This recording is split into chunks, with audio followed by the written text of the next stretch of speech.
We're rapidly coming to the end of season 3 of the Recover Your Soul podcast. I'm playing some of the bonus episodes that were popular for those people who get an extra Recover Your Soul episode every week on Fridays by being an Apple Podcast subscriber or Patreon member. This particular episode is called Advice or Opinion. I know that when I started my soul recovery journey, I didn't really understand the difference between these two things, and I was notorious for being someone who loved to give my advice to everybody. Turns out they weren't asking for it. That means it's an opinion. My name is Reverend Rachel Harrison, and this is the Recover Your Soul podcast, a spiritual path to a happy and healthy life. I started Recover Your Soul after having profound changes in my life from my recovery of alcoholism, control addiction, and codependency. I was guided to share the tools and principles of spirituality and soul recovery to help others transform their lives as mine was transformed. For us to overcome external circumstances, we must first turn the attention to ourselves, focusing on inner change. Outer positive results in our lives will follow. As a spiritual coach, I can support you on your path to make real changes that will bring you a life of peace, happiness, connection, and abundance. Visit the website recoveryoursoul.net to book coaching sessions, read the blog, listen to some of my original music, and subscribe to receive email updates. I think of Recover Your Soul as a community. Follow us on social media and join the private Facebook group to support each other and connect. For an extra episode each week and to support this podcast, become a Patreon member or subscribe on Apple Podcasts. Together, we can do the work that will recover your soul. In this episode, we are going to talk about the difference between advice and an opinion. Totally different things, and yet both important in our lives. But to be able to differentiate between the two so that you know when it is desired and wanted from somebody and maybe when it's coming from your own control, from your own desire for things to be a certain way. I didn't used to know the difference between opinion and advice. And it is still something I'm working on. So I want to talk about it partially because it's up in my life of being mindful in my communication with people, whether I'm giving advice or an opinion. I know that when I was struggling and frustrated and not sure what was going on in my relationships and why there wasn't connection, why there wasn't communication, why it seemed like I would say the same things over and over and it's as if the other person couldn't hear a single word that I said, what was going on? And then you have friends who come to you and they've got a lot of stuff going on, a lot of hardship in their life, and they are talking about how that is, and you want to connect with them and you want to tell them how to fix it, you want to help them. And then when you start talking, it feels like they shut down, like they stop feeling safe to share with you. So what are those reasons? Why is that happening? I think the difference is because there is a difference between advice and opinion. Opinion is what we think. Opinion is how we perceive things. Opinion is our preconceived notions. Opinion is oftentimes our ego self that has had all these experiences, that thinks that we know a way to do it, that we see somebody doing something and we think, oh, there's a better way to do that. Opinion is what's in our mind. Advice, true advice, means that somebody asked for it. It means that someone has come to you and said, can you help me work this out? I'm not sure how to deal with this. I'm wondering if you have any advice on this. Can you give me your advice on what you would do?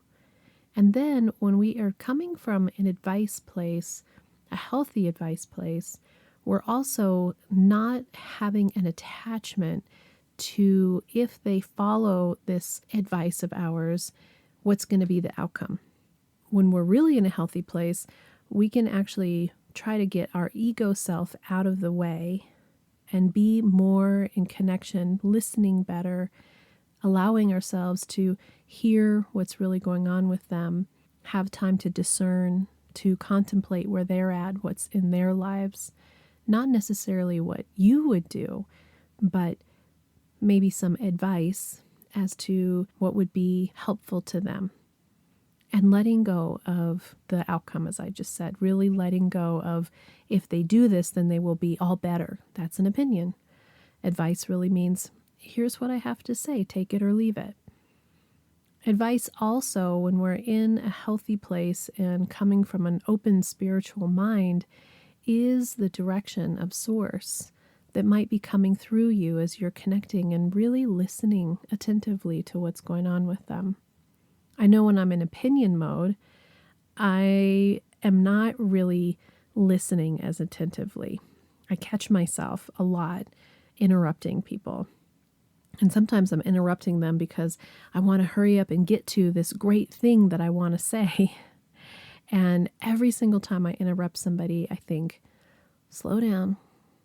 Everybody needs to say the whole thought process that they're going through, even if it's a repeat for you, even if it feels like you've heard it before. To be a good listener, to be a good friend, to be a good confidant, to be a good partner, to be a good boss, we need to allow people to have their full stream of thought, because when we interrupt, we're cutting them off from that stream of thought. And again, this is something that I catch myself doing both professionally and socially, and I am working on it. I also catch myself professionally and socially still sometimes navigating between advice and opinion. Now, when people come to me for soul recovery, they are asking for advice from me. And sometimes I catch myself getting into the place where I have an opinion about something. And luckily, I'm in the spiritual mindset that I can catch it, that I can have an awareness about it, that I'm catching myself having an attachment to what this person is going to do once we get off of our Zoom call. I have huge compassion and empathy, and my heart is wide open to every single person that comes and does coaching sessions with me, and I want them to be happy. I want them to have transformation.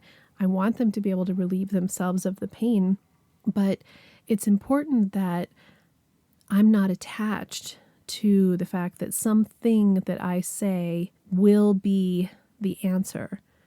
What I should have connection with is that through our co-creation together, through active learning, active listening, through connection, through listening to the guidance that I get from Source, that I allow people to see themselves, to feel their wholeness, to be able to work things out, and that maybe something that I'm mirroring back or a new concept or new idea sparks in them something that reminds them of who they are. I'm not there to create something that doesn't exist. They already are wonderful. We just forget. We get lost in our ego and in our pain body, and our blame and our shame. So I'm just here to remind people I don't have anything that is anything anyone has not heard before. It's just that they're ready to listen. So that's on a professional level. But when I'm hanging out with my husband or I'm hanging out with friends and I catch myself wanting to insert coaching or wanting to insert great ideas or here's what you should do, I'm in an opinion place. And that is a place where we need to be really cautious. And I know for me that when I'm sharing what's going on with me, I'll use Rich as an example. When I'm sharing what's going on with me, and this weekend, for example, I have an event on Thursday night that is for a really good friend that just published a really important book about helping her husband die with dignity. And then on Saturday, I'm officiating a wedding. And then on Sunday, I have 2 churches that I'm going to be a minister at. And in addition to that, the podcast on Monday and Friday, in addition to that, clients. So it's a really big week. And I was just commenting to Rich that doing the podcast for me has gotten into a flow, and that I was nervous about a couple of the other events, the book event and especially the officiating event, because it's a really big deal. You want to do it just right. And I witnessed him wanting to help me and wanting to give me his opinion. And so he gave me wonderful opinion about how I could practice and things that I could do, and maybe I should read it over. And those were great opinions. Interestingly enough, they were what I was going to do already. That was already what was in my heart. What I just needed someone to say was, yeah, Rach, you've got a lot going on. I'm sure it feels overwhelming, but you got this. You're great. It's going to be wonderful. And when we don't get that backup, when we don't get the backup of who we are and what we already know because somebody else is trying to quote unquote fix us, it can feel deflating. So when we're helping somebody else and we take a look at what is it that is my motivation behind what I'm saying, and I catch myself in situations such as wanting to help people with something that's going on with them, maybe business-wise. And because I've been doing my own Recover Your Soul business, I don't think of it as a business. I think of it as being of service, but it is self-supporting through my own work and through your contributions to me. So thank you for those. When I catch myself wanting to help somebody else and say, oh, you should do a podcast because it's been really great for me. And they didn't have that in their ideas yet. It wasn't even on their radar. I have to be cautious about inserting what has worked for me, what's going on in my life, and thinking that that is a blanket helping tool that will work for everybody else and wherever they're at.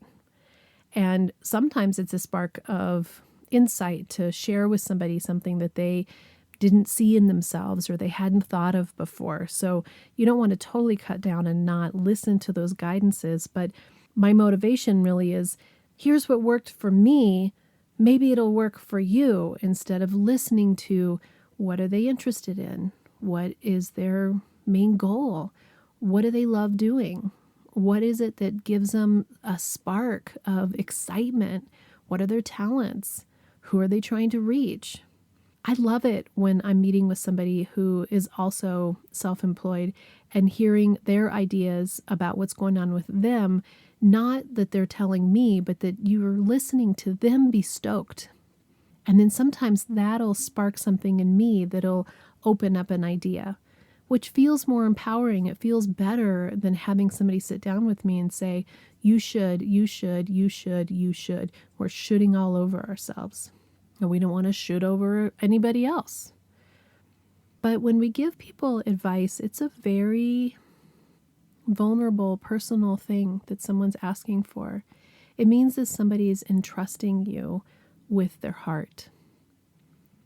And sometimes advice really is a way to help them reflect with themselves what they already know, how they already feel. They just need somebody to back them up, to be able to say, it's okay to be really angry about what's going on. I can see that that would make me feel really sad. I'm sorry you have to go through that. And then they say, what would you do about it? Well, I'm not in the same situation that you are, but gosh, I'd really want to make sure that I was taking care of myself.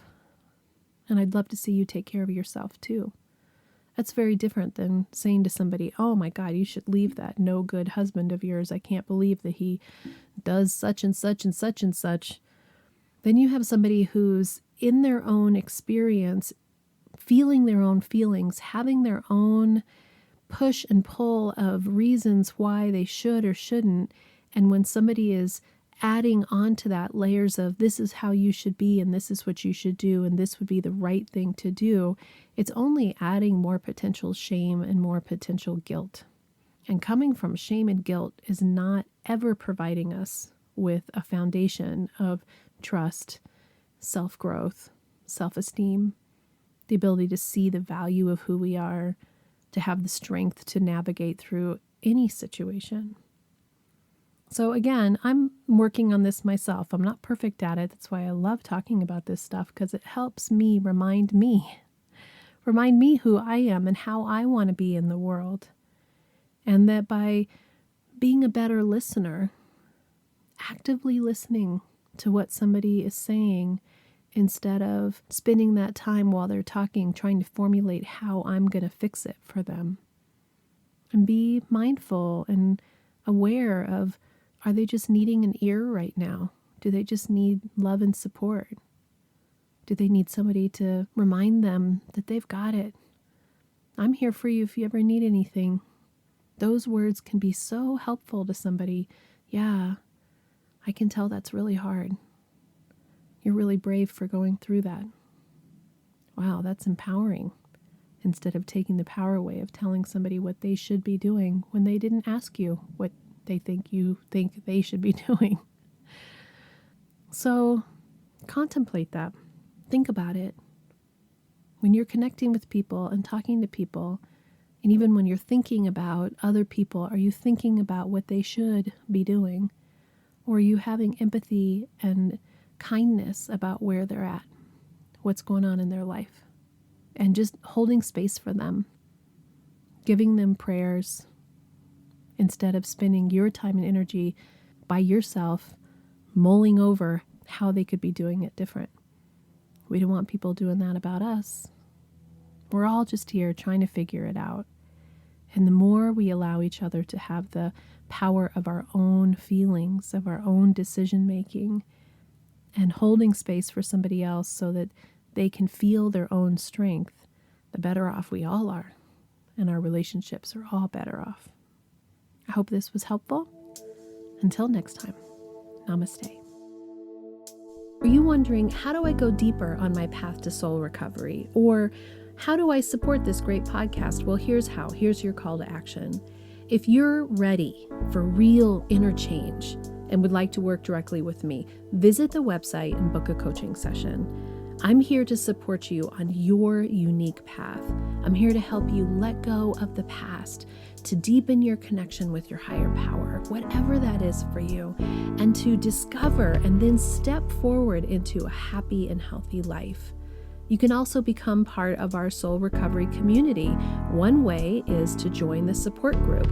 It's the first Monday of every month. It's by Zoom from 6 to 7 p.m. Mountain Time, and you can register on the website to get your Zoom link. Recover Your Souls on social media. Of course, there's Facebook, Instagram, TikTok, lots of ways to connect, and there's even a private Facebook group that will allow for more communication and conversation about soul recovery. There is also an extra bonus episode every Friday if you are an Apple Podcast subscriber or Patreon member.